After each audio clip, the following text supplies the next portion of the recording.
आप लोग कर लीजिए।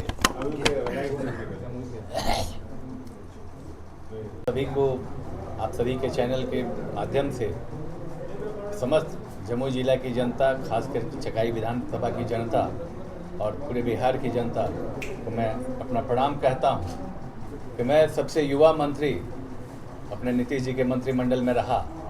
और फिर से कि इस बार नहीं, आप ये गौर कीजिएगा कि 2020 में जब मैं चुनाव जीता था तब से मेरे नेता का भरोसा मेरे ऊपर था, और तब से आप एक बार नहीं, दो बार नहीं, तीन मंत्रिमंडल का शपथ ग्रहण हुआ। और उस तीनों मंत्रिमंडल के शपथ ग्रहण में जमुई का बेटा, चकाई का लाल उनके मंत्रिमंडल में शामिल रहा। और इस बार भी मैं तो शुरू से ही आप लोगों को कहता था कि कोई भ्रमित करते हो तो उस पर नहीं जाना है। हमारे नेता का भरोसा हम पर है। हमने पहले ही कहा कि बिहार में नीतीश, जमुई में सुमित, चकाई में सुमित। कब है नॉमिनेशन आपका? 18 तारीख को है। आप लोग सादर आमंत्रित हैं। मंत्री जी, एनडीए की पूरी टीम फिर हम लोग जीत रहे हैं, एनडीए की सरकार बन रही है।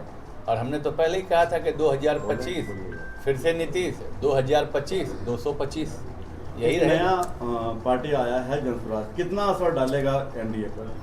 अरे देखिए, पार्टी सब लोग आते हैं, ये तो बड़ी अच्छी बात है कि देखिए वो पार्टी बना के आज आप भी एक पार्टी बना लीजिए, और पार्टी बनाकर आप भी तरह तरह की बातें कर सकते हैं। जब तक आप स्वयं एडमिनिस्ट्रेशन में नहीं आएंगे, आपको नहीं पता होगा कुछ भी, तब तक आप बड़ी बड़ी बातें कर लेंगे। हमने पहले भी कहा है कि दिल्ली में भी एक सरकार आई थी, बड़ी बड़ी बातें करती थी। और जब तक सरकार में ना हो, विपक्ष में रहकर बोलना बड़ा आसान है, करने जब करना पड़ेगा तब समझ में आता है। आप खुद चौथे स्तंभ में, आप समझ सकते हैं, आपके विवेक के आगे किसी का विवेक नहीं चलता। किन कामों को लेकर मंत्री जी जाइएगा? काम है, एक काम कहाँ, जहाँ घुसेंगे वहीं काम दिखाएंगे, वहीं विकास दिखाएंगे। जिस पंचायत में जाएंगे वहाँ की बात करेंगे। चुनौती किसको मानते हैं? चुनौती आज तक सुमित ने कभी किसी को माना ही नहीं। इसी बार अनुभव होगा, अभी हम कुछ बता नहीं सकते हैं। आज तो सिंबल मिला है हमको, अभी तक बिना सिंबल के, इसलिए पहला बार अनुभव होगा कि सिंबल से लड़ने का क्या मतलब होता है। इसलिए अब लड़ने के बाद हम आपको अनुभव बता पाएंगे 14 तारीख के बाद। सुमित जी, तो पूरे जिले की जनता, खास करके जमुई के साथ साथ पूरे बिहार की जनता आज मुझे इस मुकाम तक पहुंचा चुकी है कि मैं इस जगह पे हूं। इसलिए मैं अपने आप को सौभाग्यशाली मानूंगा कि तीर हमेशा मेरे साथ। आप पूजा से मिली सकते? नहीं, पूजा अर्चना करना तो देखिए, मैं पहले से भी सात्विक इंसान हूँ। पूजा पाठ तो हम करते ही रहते हैं।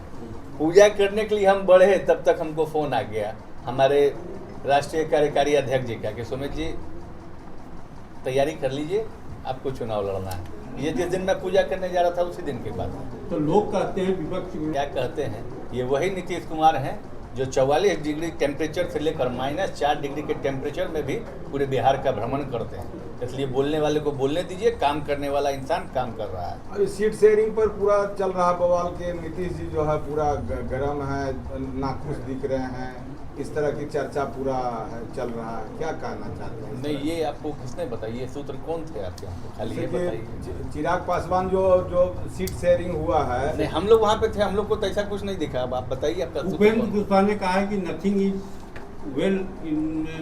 नॉट वेल इन द ये एनडीए। पुरानी बात थी, ये पुरानी सिंबल बात। देते वक्त क्या बोले मुख्यमंत्री? बस यही बोले कि जीत प्रचंड होनी चाहिए। किसी को नहीं दिया जा रहा था। अगर आप राजनीतिक विरासत की बात करते हो तो मेरे पिताजी का कोई दल नहीं रहा हो। हाँ, ये बहुत बड़ा अच्छा सवाल आज आपने किया। ये सवाल पे तो बिल्कुल आना चाहिए। राजनीतिक विरासत पे अगर आप बात करते हैं तो राजनीतिक विरासत पे राहुल गांधी को कहीं प्रधानमंत्री बना देते हैं। राजनीतिक विरासत की बात करते हो तो मेरे पिताजी का कौन सा दल था जो मैं चांदी का चम्मच लेकर पैदा हुआ? जिसके पास अगर राजनीतिक विरासत कहेंगे तो 3 चुनाव कोई निर्दलीय लड़ेगा? हमको ये बता दीजिए, ये इसको राजनीतिक विरासत कहते हैं? हाँ, राजनीतिक पहचान मुझे मिली, ये आप कह सकते हैं। और उस पहचान को हमने बनाया, उस पहचान को हमने बढ़ाया, ये आप जरूर कह सकते हैं। राजनीतिक विरासत में नहीं मिलती। राजनीतिक विरासत को बनाए रखना और बचाए रखना, ये अपने आप में बहुत बड़ा काम है। और ईश्वर की कृपा से मैं इसको कर पा रहा हूँ, इसके लिए मैं अपने आप को सौभाग्यशाली मानता हूँ। सुमित जी, इस बार मेरी पहचान, मेरा नाम उन्हीं के वजह से है। और मैं शुरुआत से बोलता रहा हूँ, मैं कोई सुपरस्टार का बेटा नहीं रहा।